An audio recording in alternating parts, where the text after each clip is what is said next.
jury has now found a man guilty in connection to a gruesome triple murder in Coon Rapids last year. 2 more men have also been charged in the murders. Their trials are set for later this year. They happen to be the dumbest murderers on the planet because they were being tracked the whole way. What we teach people to deal with active shooters, when they're around, there's only 3 things that you can do, whichever is available to you: run, hide, or fight.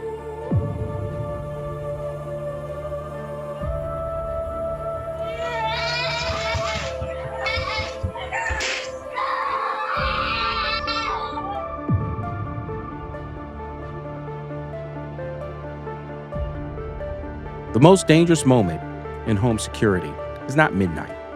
It's not when alarms are armed. It's not even when you're asleep. It's when someone looks legitimate.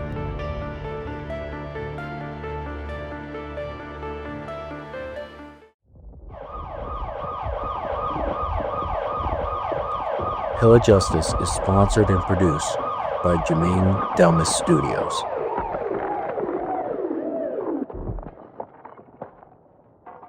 Welcome to the channel where we're breaking down America's most shocking cases with expert insight and evidence everyone else missed. They didn't kick in the door. They didn't smash a window. They didn't sneak around the back. They knocked, wearing brown uniforms, holding a box, looking official.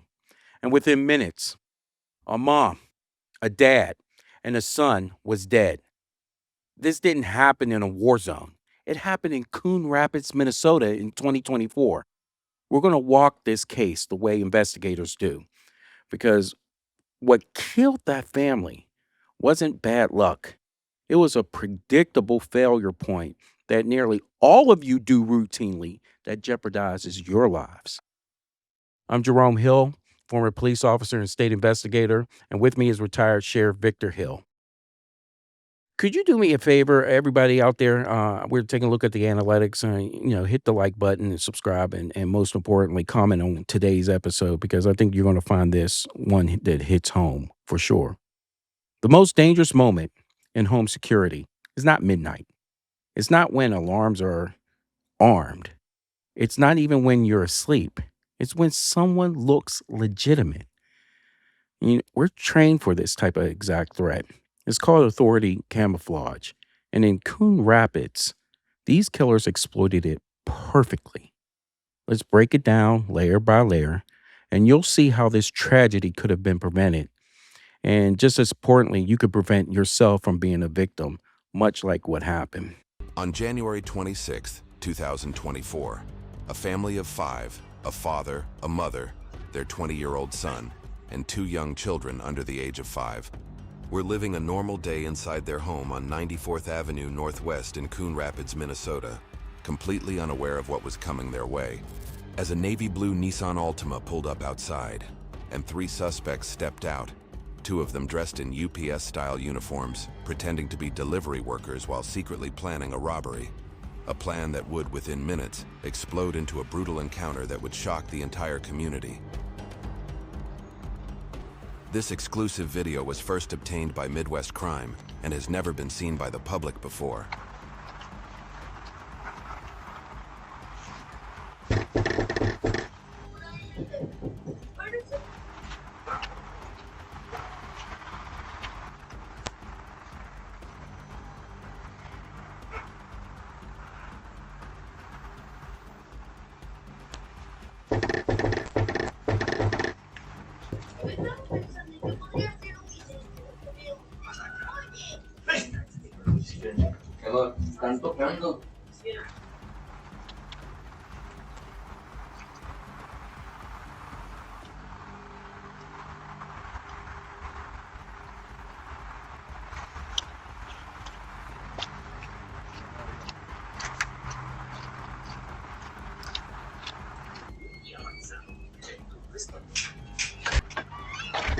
One of the victims steps out, apparently completely unaware the delivery is a setup.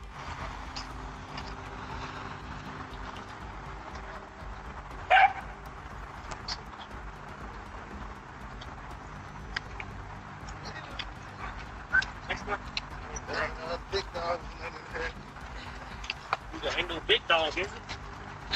Ain't no big dog, is it? Not yet. Hey, check it out. Come here. Don't move.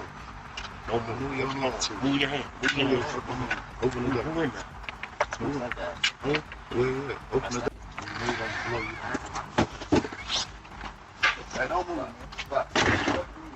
The home security camera captures the third suspect come up the driveway after he's waved in by the other men. Come on.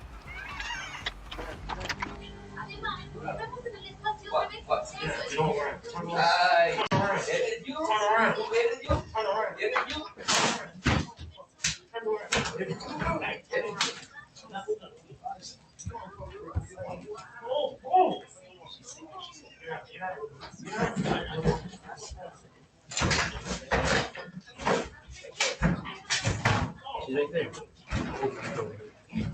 I'm not. I swear I'm gonna move. I swear I'm gonna move. Una pistola a mi hijo. Tienen una pistola a mi hijo. Dos morenos. Mom. Yeah. Please. Don't do anything, please. The mother managed to call 911, leaving the line open so dispatchers could hear what was happening as the chaos unfolded. 911, let's see, I just see emergency. Hello?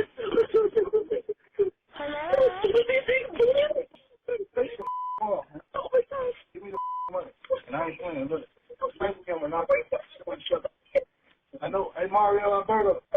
Come on with the money, man. Okay. Ow. Stop playing with me. Ow. Give me the money. Okay. I'm gonna smack out you. Please don't. I will give you whatever you want. Go give me the money then. Okay, that's all. Come on. You get when you move too. Oh my God. Get up. I'm getting up. I'm telling you, I'm gonna smack out your son. Oh, okay, I'm going. Come on in. Okay. All right, where the money? Go get it. Get it. Go get it. It's right here. Get it. Come on. Open it.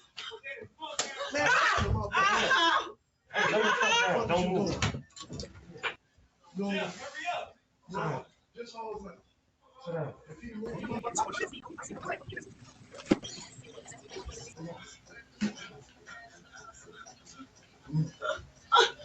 Open it. Where is that? This ain't all the man. You finna play with me, so I gotta go ride, man. No, please don't. That's all the money we have. This ain't nothing. That's all we have. Okay. All right. It's all we have. Oh my God, it's all we have. Oh my God, no. Oh my God, no. It's all we have. Oh my God. With no mercy, one of the intruders turns on the father, 39-year-old Mario Alberto Trejo Estrada, and a single shot to the head ends his life in the entryway of the home. Where are my babies? I have money for you. Where are my babies? Where are my babies? I have money for you. Where are my babies?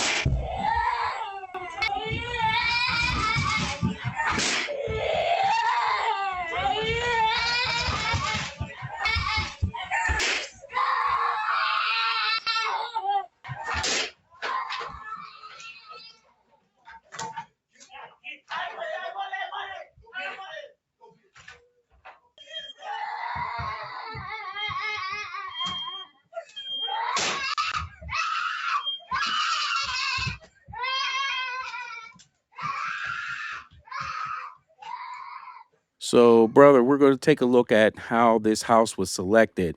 And in the beginning of the video, and we know that predators don't improvise; they audit the situation, and they were casing this. What were some of the things that you saw initially when that vehicle came into the line of sight of the cameras? Well, of course, they backed up because, that would have been a telltale sign right there. The UPS doesn't deliver in a Nissan. They're going to deliver in a UPS truck. So, of course, that's why they backed up, because they wanted to try and look legit when they first walked up to the door. What I didn't get, and what I was hoping that maybe you might have some insight on, is why did they pick that particular house? Because in robbery homicide, one thing we learned for sure, people rarely just go eeny meeny miny mo, let's rob that house. Mhm. Did that ever come out? No, what I could tell from the video was that, and we'll talk about this a little bit later. The person knew the individual's name. He said that in the video. But if you take a look at what we're trained to take a look at, the line of sight for that area, that was red flag number one. The line of sight, you could tell it was a soft target area, and this is what I mean. They arrived confidently. They certainly look like, and what would look like to me is that they knew that the resistance would be low there. They were surprised by the dog that was there, but there were no visible barriers that could expose them. In fact, if you saw the alignment of all three cars from where the street was, it was a perfect disguise for the front door not to be seen. And that's what people do. They case. They look for those warning cues. And there was no reason to believe that they could think that the door would be a challenge either. So that was red flag number one that I saw. Did you see that portion where the line of sight was really to their Did advantage? I did, but I guess what the unanswered questions for me as I watched that whole video was this: why did they pick the house? Number one. Number two, I heard them ask her where the money was. Why did they believe there was money in the house? You said something interesting that they knew a particular guy's name. When you look at the house, it's just not the type of house that you look and you expect to see anything, any real monetary value in there, unless you just know something is in there. And I guess that's when as I watched that video, those are the questions I didn't get answered. Right. Some reports did say that the individuals knew the father in the Okay. house, and the father was associated with some nonsense. But Okay. that's once again fringe situations on that end of it. We do know that that house was the easier target on that block. I mean, the way it was, positioned and everything else, which is sad. Um, and this is how people get taken advantage of. I mean, Yep, almost all the time. they do. I guess most of the time when I spent a decade in robbery homicide and home invasion robberies, like I said, it's rare that they're not at that house for a specific reason. So, we the one thing as we talk about vulnerability, I guess what we got to do is there's certain things that probably wouldn't have happened if they didn't know a guy there, didn't have reason to get there. But I think what I noted was this: I think people need to be very, very cautious when people come to their doors and look for certain things like, is it an actual UPS truck or not? Another question was, were these people even expecting a package at all? Uh, you know what I'm saying? And I noticed that when they were walking up and they were speaking to the son outside, he was walking them as if though I guess he didn't know whether they were getting a package or not or why. But those are the things that stood out to me. And like I said, people just don't randomly pick houses to rob. There has to be a particular reason why they're robbing that particular house. And I think that's the two things that stood out to me right there. But I do believe that there are things that came out of this that can help everybody. You just got to be very, very cautious about who's walking up to your door. Just because they have a UPS uniform on doesn't mean they're UPS. Unfortunately, we had a situation years back in Atlanta where we had a specialized unit, Red Dogs, but they were actually a robbing crew that would dress up like Red Dogs, and they would go and rob drug dealers. Mhm. And they would go to the house as if they were doing an actual raid and a search warrant, but they actually was there to rob the drug dealers, and that turned to an interesting situation. And how one of it ended almost was legendary because the actual real Red Dog units actually got into a high speed chase with the guys acting like they were them and Mhm. were able to apprehend them. And you just got to be so careful to make sure you verify that people are who they say they are. Correct. And, getting back to talking about what could have happened beforehand, I mean, we're talking about prevention. Hmm. A storm door would have helped out nicely there. Even when you go ahead and a lot of people can go ahead and manipulate these doors and kick it in. And in many instances, it's because there's only about an inch, of screw nail that's coming into the faceplate of there. You know what? Replace that. Make it 3 inches of a steel nail, of a screw nail. That could be the difference of saving your life. And a lot of people don't Absolutely. think about that. The bushes outside, they were high. You had the trash can that was blocking the door. Get rid of all that stuff. You want your sight, your door, to be as visible from the street and have that clear sight line. I mean, if you got bushes, trim them down. In fact, make them thorn bushes. I will tell you this: robbers don't like pain, they like opportunity and speed. That's what they love. Make them hurt. Make them work for it. In this instance, unfortunately, this family is no longer with us, except the two toddlers. They survive. But there's certain things that you can do to manipulate that car, the way it was positioned in the driveway. No, don't do that. You even have devices out there now that will alert you if somebody's coming into the driveway. Use them. That's what people can do to save their lives.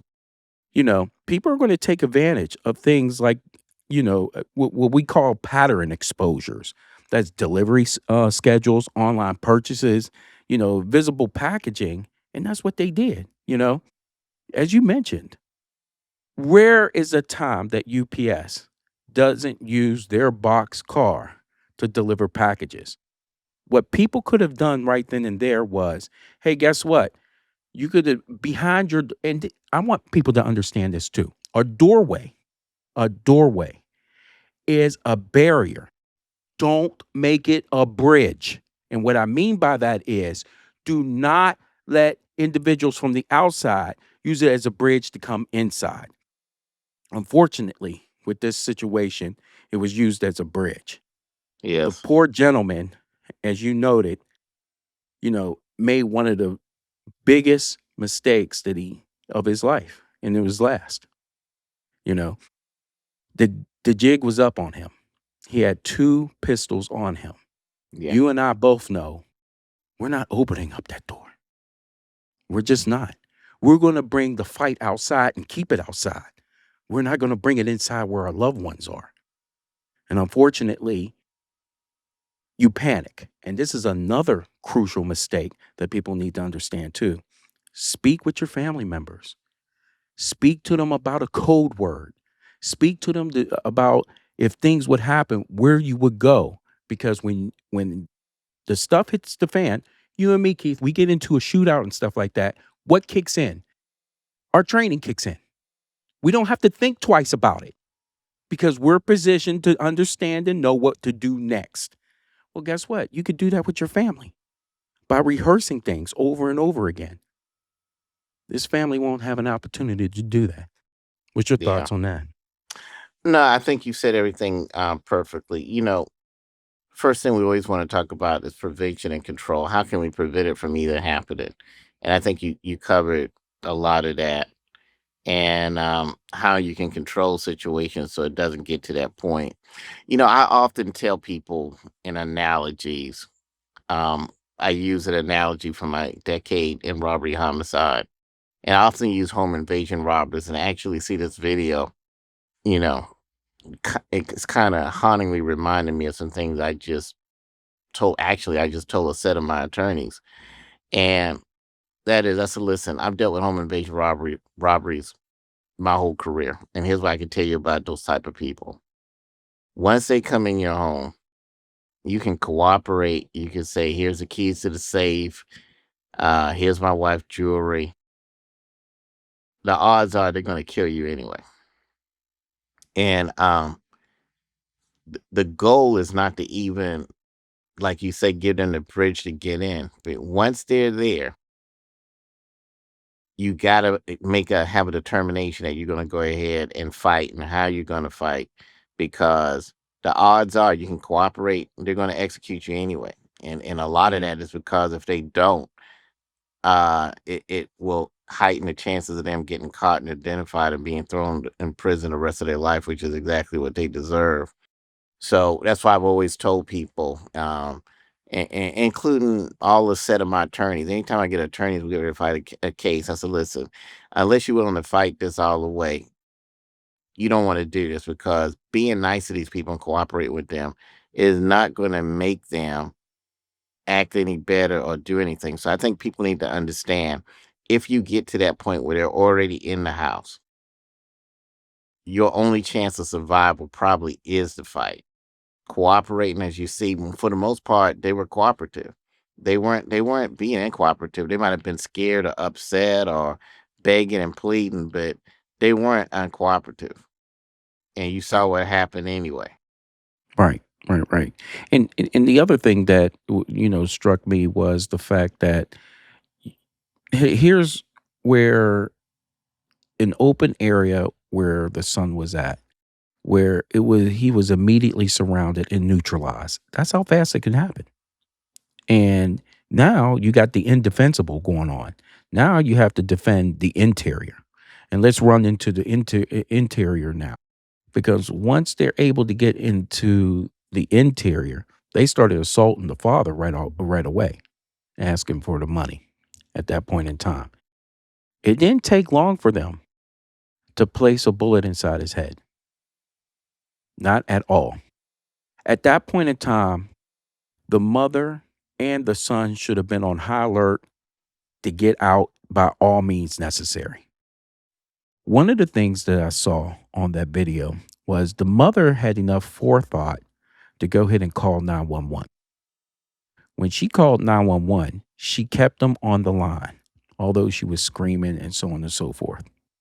Now, mind you, the room that she was in, where we saw the video camera, where she was lying in bed with the two toddlers, the door was closed. She said in Spanish there were two black people in the house. At that point in time, if there was a window in that room, you break it immediately and yell, "They're in here." I don't care how fake it is, and make it as loud so they can hear it, so they can think twice about approaching that room. You got to do something. You got to fight. You got to do something. Unfortunately, we saw exactly what happened to her and her son moments later. It's kind of like what we teach active shooters, not active shooters. Forgive me. What we teach people to deal with active shooters when they're around. There's only three things that you can do, whichever is available to you: run, hide, or fight. If you can hide, that's fine. But sometimes it's limited where you can hide. If you're in a small place, a place where there's only so many hiding places, you just kind of delaying the inevitable. So like you said, running is an option. If there's a window or something, you want to get out of there. Keep that door locked, don't let them in, and use that as a way to escape. And then, of course, ultimately, if those other two things aren't an option, then, of course, you have to fight. And you got to really bring it, because these are people who are going to take your life. Right. So, so that's why I've always said, when they come in, it's time to start shooting. Let me make sure I put that correctly, because research the laws in your state and everything. In Georgia, if they're making a forcible, breakable entry, the law allows you to use self-defense. Different states are different. You got to be very careful, because we have a legal system where folks can try and turn it on you for defending yourself. But at the same time, when you're in a fight for your life, that's something that you probably need to worry about later, because the only other option is to die. But at that point, those are your only three options. I have a friend. He has the ultimate hiding spot in his house that he showed me. I would have never guessed it was there. I thought it was brilliant. He actually had that house built, but most people don't have that option. In a lot of houses, there's really no place you can really hide. So then you got to have that escape plan. And like I said, if all else fails, then of course you're gonna have to fight for your life. Correct. And one of those things that that gentleman has is a safe room, and you can go ahead and create those in your home too. For this lady, the mother at least, going back into the bedroom where she had the two toddlers with her. She had that door closed at one point in time, but she heard her older son's voice. Yeah, I know that's painful. yeah, And you got to make a decision there. You got two toddlers there. She opened up that door, and I'm not talking about this in hindsight. You have to make a decision, and she made the decision, and God rest her soul for that. yeah, But, in many ways, as you were saying, they're taking lives. They already took one. You heard it. yes, So they're going to take the others. And thus, my shock is they didn't take the toddlers' lives. Quite truthfully, they were yeah. bold enough to take every adult life there. And probably the only reason is they didn't believe the toddlers could identify them. That's probably the only reason. I've actually worked cases where, and we worked a home invasion robbery where a woman was holding a child in her hand, and we had this idiot actually shoot the child in her hand before shooting her. So they're out there, they exist, and these guys here, I don't think they did that because they had a moral compass or anything like that. I guess they just thought they just kids they can't identify us anyway. Right, right. So Which is another thing that yeah, I get so ticked off when we take a look at videos like this, especially when two out of the three attackers had masks on. That you can't be identified. The one that that didn't have it, I guess he had the skin in the game to go ahead and say, "Hey, guess what? I'm going to go ahead and take these individuals out." But it just made no sense, and to come to find out that they happen to be the dumbest murderers on the planet because they were being tracked the whole way, on other cameras all over the place. Even though they thought that they can go ahead and breach the door and take everything there, um, you know, they did it in broad daylight. I mean, not even the cover of night, which makes it even more odd on that end of it. But sometimes these, particularly a lot of these criminals, they believe that everything in plain sight people can't see either, and so we use these things to go ahead and counteract and catch them rather quickly. And this is what happened. They were caught within days. yes, that's true. That's You true. know, so the this case, teaches predators, in some ways how to get in, but you got to also understand that the mother solved all of their murders faster on that end. And thank goodness she had the presence of mind to take her phone and to leave an open line onto the ground. And of course, one of the attackers saw that she had the phone, didn't even grab it to to to to even close out the call or anything like that. Um, but units were coming on the way. Anyway, I have a question. I don't know if you got this information on it. First of all, that's one thing that I'll always tell people to do. If someone's in your house, if you can dial 911, even if you can't talk to give away your location, leave the line open. Of course, that's something we taught when there were a lot of landlines because, hey, they automatically know where you're at. The problem is when a cell phone is open, and the technology actually exists where 911 can know where you're at when you dial 911. But it hasn't really been, I don't know if it's because of the cost or whatever, but every agency doesn't have that, unfortunately. We need to get to the point where every 911 center has that type of technology. Question I have, and I don't know if you have the answer to this rather, but how did the police know to go to that particular location? Did they have the cell phone technology to know where the open line was and she say it? Or how did they know that the open line was at that location? well, that's a good question. I don't know that. I would only suspect that she said something beforehand. They only gave a little bit of the description of what was said.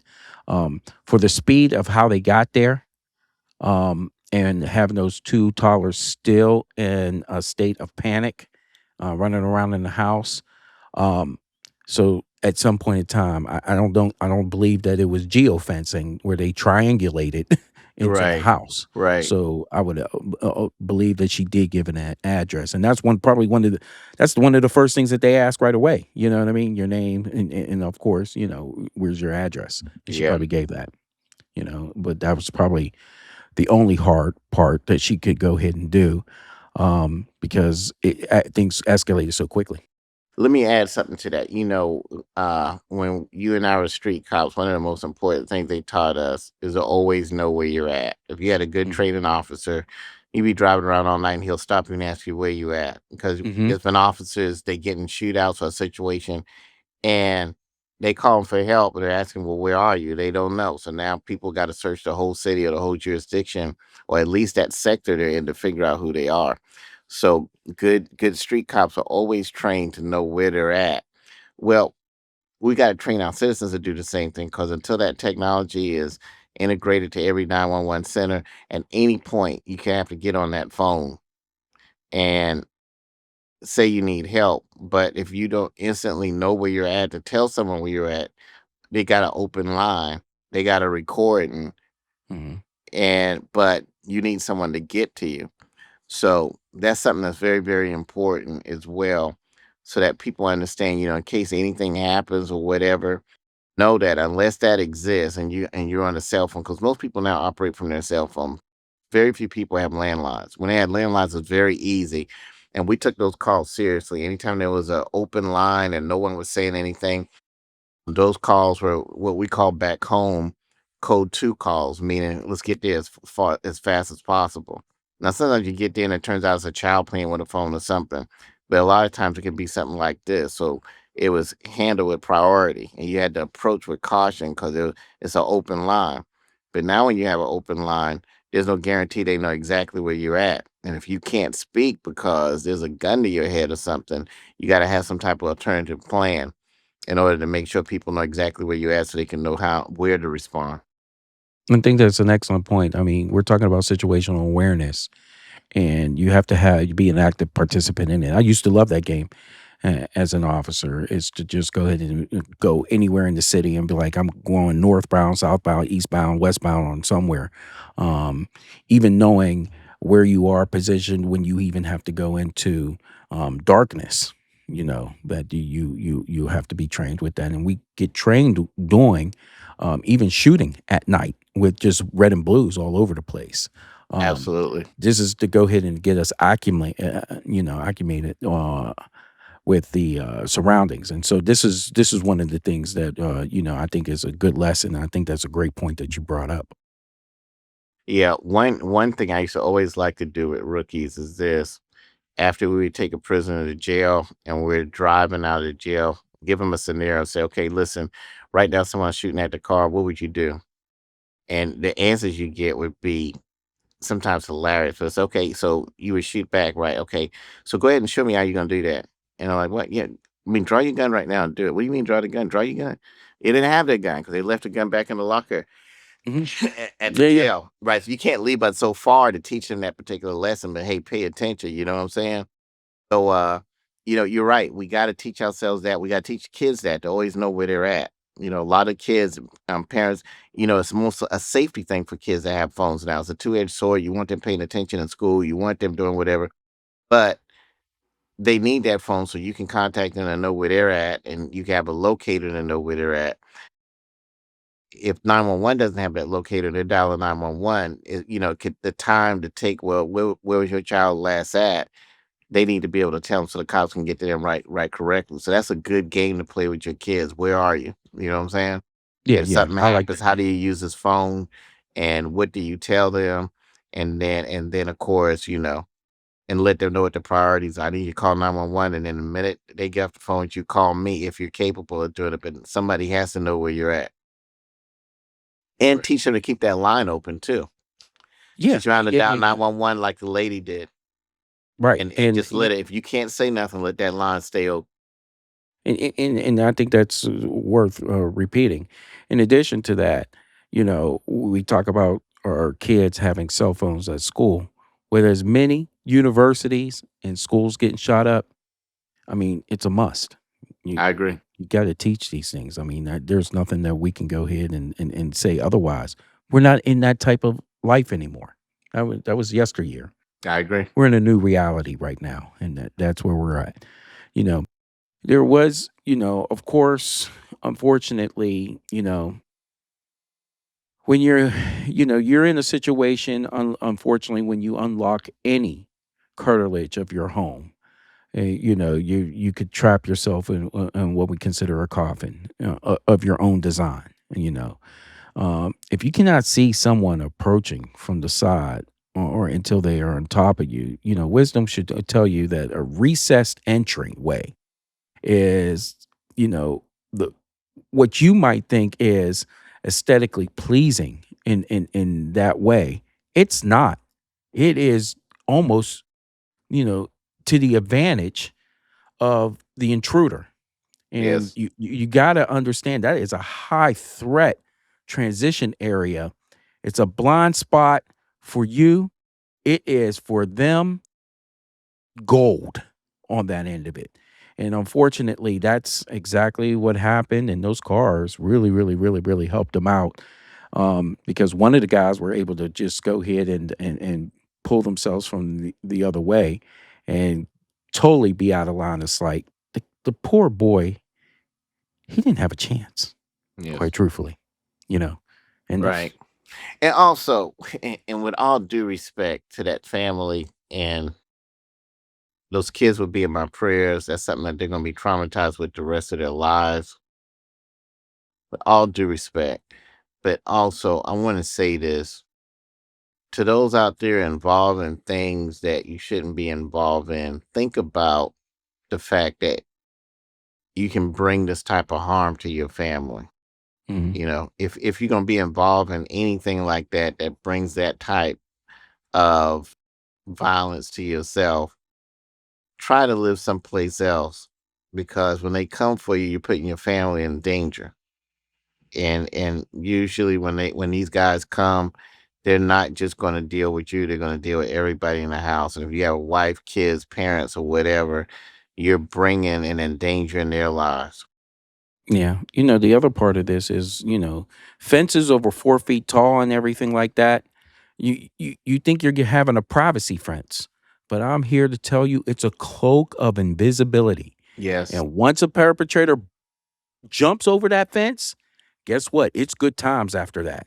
They could take their time breaking into your backyard, your window, and so on and so forth. So what you think is privacy happens to be a gold mine for them, taking advantage of a situation like that. So this is one of many things that we could talk about safety in and around your homes.